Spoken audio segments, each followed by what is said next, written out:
Assalamualaikum warahmatullahi wabarakatuh. Salam sejahtera untuk kita semua dan Om Swastiastu. Perkenalkan, nama saya Nyoman Tri Almayanti dari kelas 1B dan dari kelompok 5. Di sini saya akan sedikit menjelaskan mengenai visi dan misi dari KPK. Sebelum saya menjelaskan mengenai visi dan misi dari KPK, saya akan sedikit menjelaskan mengenai pengertian dari KPK.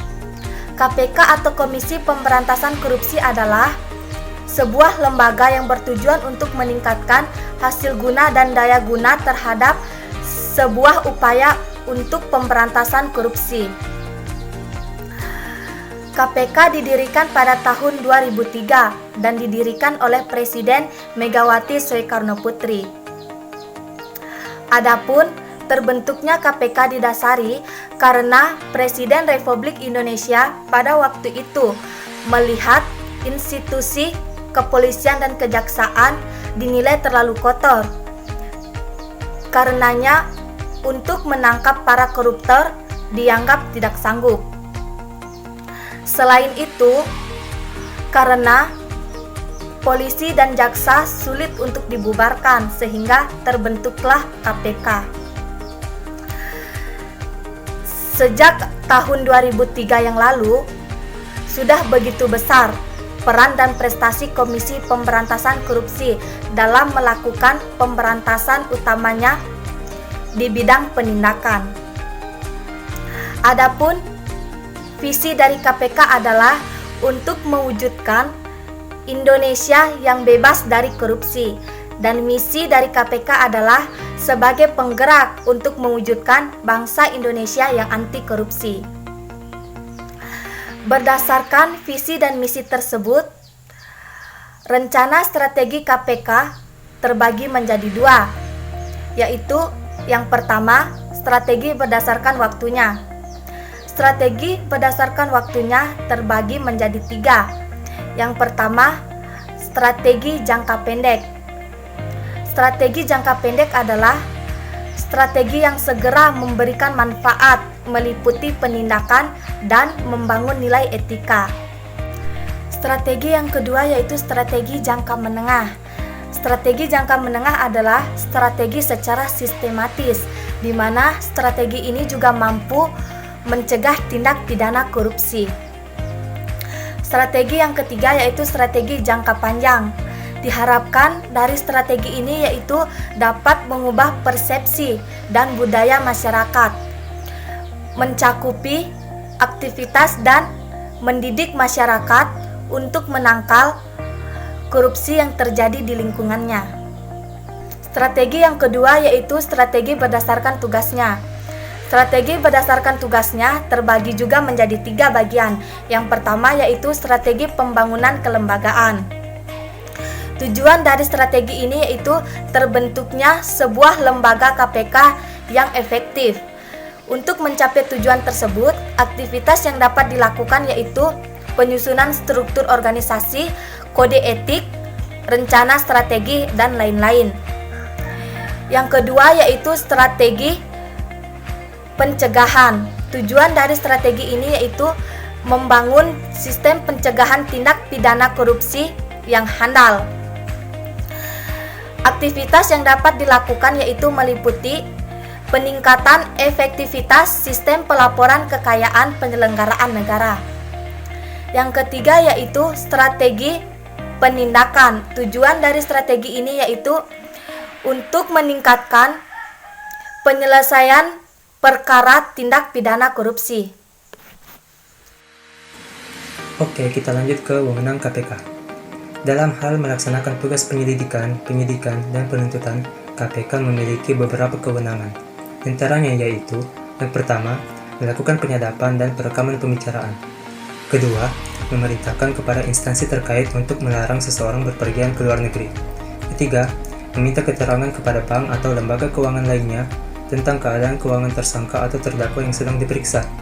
Keempat, memerintahkan kepada pimpinan atau atasan tersangka untuk memberhentikan sementara tersangka dari jabatannya. Kelima, meminta data kekayaan dan data perpajakan tersangka atau terdakwa kepada instansi terkait. Keenam, menghentikan sementara suatu transaksi keuangan, transaksi perdagangan, dan perjanjian lainnya, atau pencabutan perizinan sementara, lisensi serta konsesi yang dilakukan atau dimiliki oleh tersangka atau terdakwa yang diduga berdasarkan bukti awal yang cukup ada hubungannya dengan tindak pidana korupsi yang sedang diperiksa. Yang ketujuh, meminta bantuan Interpol atau instansi penegak hukum negara lain untuk melakukan pencarian, penangkapan, dan penyitaan barang bukti di luar negeri. Dan yang terakhir ialah meminta bantuan kepolisian atau instansi lain yang terkait untuk melakukan penangkapan, penahanan, penggeledahan, dan penyitaan dalam tindak pidana korupsi yang sedang ditangani. Tugas KPK yang pertama, mengkoordinasikan penyelidikan, penyidikan, dan penuntutan tindak pidana korupsi. Yang kedua, menetapkan sistem pelaporan dalam kegiatan pemberantasan tindak pidana korupsi. Yang ketiga, meminta informasi tentang pencegahan tindak pidana korupsi terhadap instansi yang terkait. Yang keempat, melaksanakan pertemuan dengan instansi yang berwenang dalam melakukan pemberantasan tindak pidana korupsi. Yang kelima, meminta laporan instansi terkait pencegahan tindak pidana korupsi. Dalam pasal 3 Undang-Undang Nomor 30 Tahun 2002, KPK yang berkedudukan sebagai lembaga negara dalam melaksanakan tugas dan wewenangnya bersifat independen dan bebas dari pengaruh kekuasaan manapun. Kode etik pimpinan KPK. Nilai-nilai dasar yang harus dianut oleh pimpinan KPK dalam menjalankan tugasnya meliputi: yang pertama, terbuka atau transparan, baik dalam pergaulan internal dan eksternal. Yang kedua, kebersamaan, yaitu melaksanakan tugas memimpin KPK secara kolektif. Yang ketiga, berani, yakni mengambil sikap tegas dan rasional dalam membuat keputusan yang sulit dan atau tidak populis demi kepentingan jangka panjang KPK dan negara. Yang keempat, integritas, yaitu mewujudkan perilaku yang bermartabat.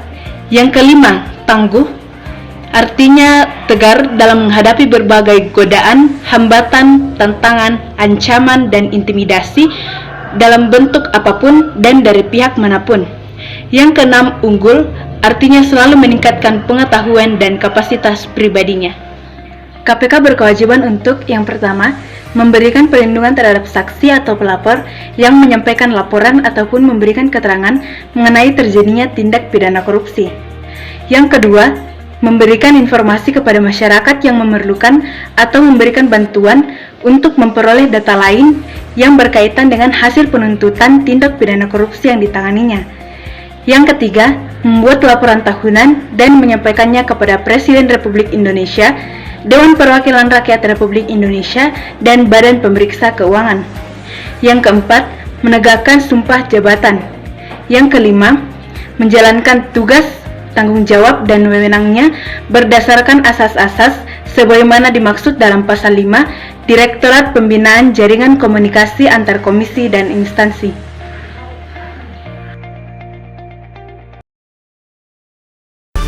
Beberapa waktu lalu sejumlah kasus korupsi cukup menyita perhatian publik seperti kasus Hambalang dengan kerugian mencapai 2,5 triliun rupiah dan kasus Bank Senturi yang diduga membuat kerugian negara hingga 6,7 triliun rupiah.